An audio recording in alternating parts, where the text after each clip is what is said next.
All right, let's get into it. We're going to break down the one psychological trap that honestly undermines most traders. It's such a subtle thing, but it has absolutely catastrophic consequences, and it all comes down to the game you think you're playing. So you have to understand, right now, all over the world, there are two fundamentally different games being played in the market. From the outside, you can't tell them apart. Same charts, same tickers, same everything. But psychologically, they are worlds apart. Let's break this down. On one side, you've got game one. This one is all about the ego. The whole point is to predict correctly, to call the next move to get that sweet validation from the market that, yeah, you're smart. But then there's game two. And this is a totally different beast. The objective here is just to execute a process over and over again and let your statistical edge do its thing over time. And look, this isn't just about picking a different strategy. Playing that first game, the being right game, isn't just a bad idea. It's a path that can lead to just total ruin. And the worst part is, it often happens before you even realize what game you've been trapped in. So how does this actually turn into such a powerful psychological trap? Well, here's the thing.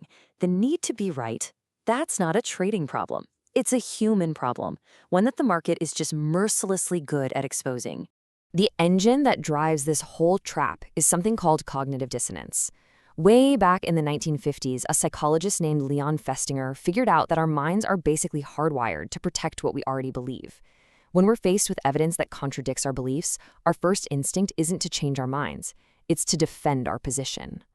And our brains will do these incredible mental gymnastics to avoid the pain of being wrong. First, you'll try to discredit the new info, thinking, nah, that data has to be flawed. If that doesn't work, you'll try to reframe it, like, oh, that's just a fluke, an anomaly. And finally, you go on this desperate hunt for any piece of evidence, no matter how small, that supports your original belief. Now, in normal life, this is just kind of inefficient.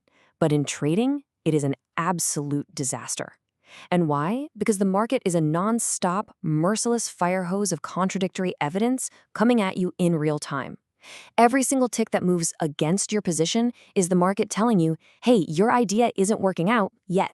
So a trader who needs to be right hears that feedback as a personal attack on their intelligence. They double down, they add to a loser, they start literally arguing with reality. But you can't argue with the market. The market isn't wrong or right. It just is. Arguing with it is just you paying money to protect an ego that was never helping you in the first place. So, how do we escape this thing? Well, funny enough, an ancient solution comes from a Stoic philosopher named Zeno, and he taught this incredibly powerful lesson using nothing more than a simple hand gesture. Zeno would start by holding out his hand, palm totally open, fingers spread. He called this an impression. This is just information arriving, a chart, a headline, before you've attached any judgment or story to it. It's just raw data.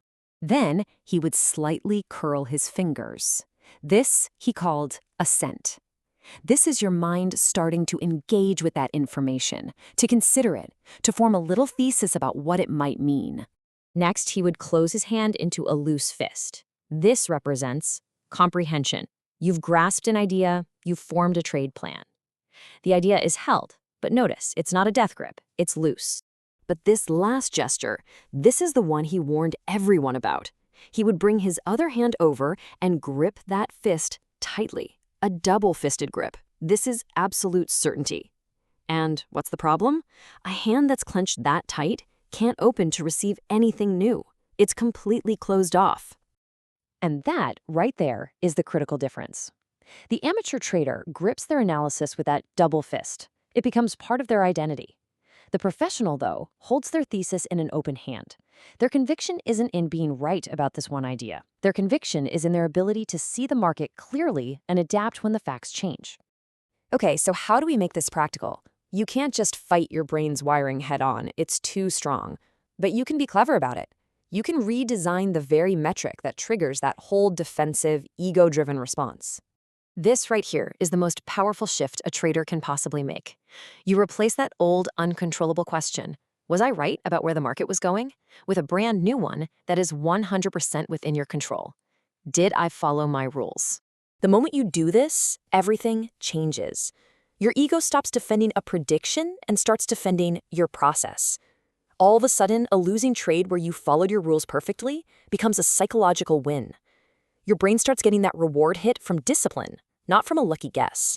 You stop trying to control the uncontrollable, and you start mastering the one thing you can. And this isn't just some small tweak. This is a fundamental identity shift. You go from being the trader who protects his need to be right to being the trader who protects his process. This is what separates the pros who last from the countless amateurs who are still arguing with the market, wondering why it won't just do what they think it should. So, to wrap this whole thing up, let's turn the lens directly on you. Because it all comes down to one question, a question that will tell you exactly which game you've really been playing this whole time. And be honest with yourself here. Think back to that last losing trade. When it closed out, what really stung more? Was it the financial hit to your account? Or was it the blow to your ego, the threat to your identity as a smart analyst who can read the market? Your gut answer to that question tells you everything you need to know.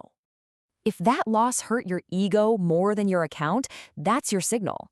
The real work ahead of you isn't finding a better indicator or doing more analysis.